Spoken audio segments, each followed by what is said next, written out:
There are a few things you can do to prepare for this fight. You can increase your gloom resistance by creating a gloom resistance recipe. You can increase your defense or increase your attack. I think these are all great tactics. We're going to go in raw with no advantages and just 4 hearts, and we'll see how we do. There are 2 phases of this fight. I'm going to add some light so we can see here.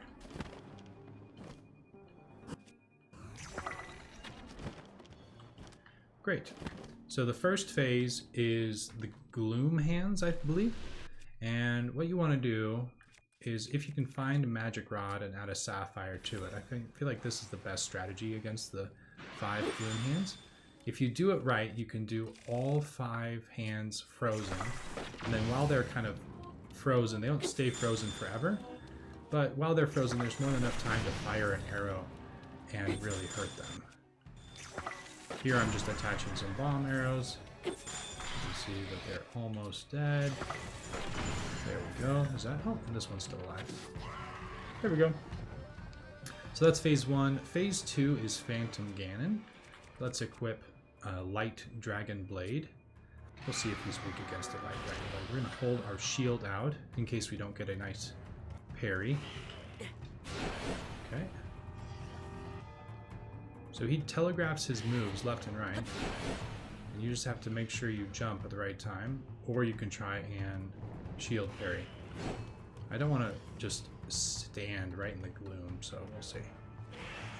Okay, a little bit early on that one. Come on. Oh, still too early? Where's that timing? Oof, that was an earlier one. Come on, Phantom Ganon. We can do this. Too early.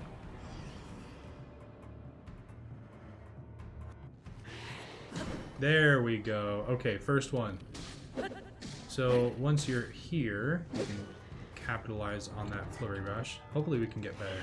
A little too early there. But with the shield, what's nice about the shield is you really, if you're too late, there's no hearts being, hit here. There we go. Okay, that's the second one of that we've got. I'm not super impressed with the damage of this blade. Let's see if we can do maybe this 56. Let's see what this 56 does. That felt good, but I guess it wasn't. Still too early, huh? There's that moment when he is trying to decide. There we go. See, that was... That's a little better.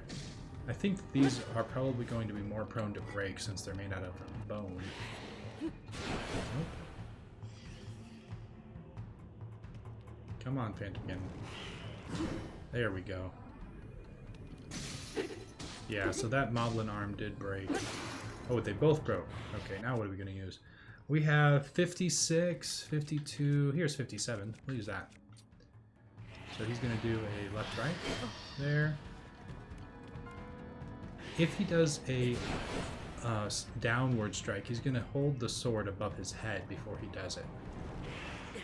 But until then, we can just continue to do backflips. I think once you get over the intimidation of the appearance of Phantom Ganon, I don't think it's as difficult. Especially if you just keep a shield up. So that was that upward, downward strike. So if you're really good, you can use a left-right jump and get some flurry rush attacks there. I find it's best to just keep as close as you can to Phantom Ganon, rather than try and keep your distance. If you keep your distance, he might pull out his bow and arrow, and you might change the nature of the fight. Okay, so he actually is pretty low on health.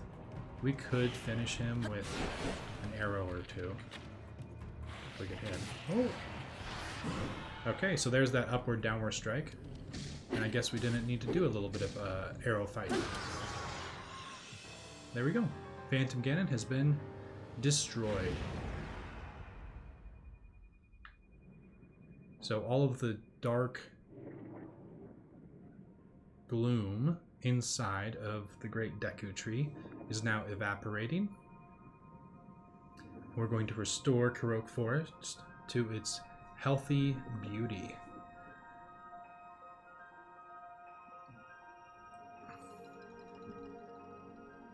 The kind of magical glow has been restored, and we have 3 Karoks giving us a congratulations.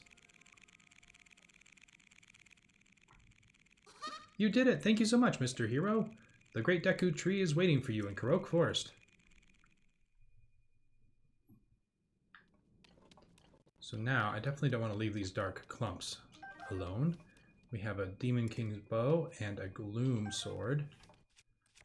Gloom sword's super good, 41. The downside is when you use it, it does sap your own strength. Okay, so how are we going to get back? So we could teleport back, or you can ascend. There are a few different ways you can ascend here, but we'll just ascend to this growth.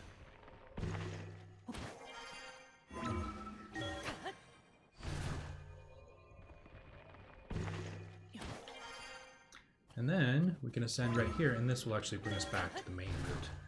Now that the Great Deku Tree's health is restored, we're going to receive a guiding beacon that leads us to the Master Sword. So, let's see what that does.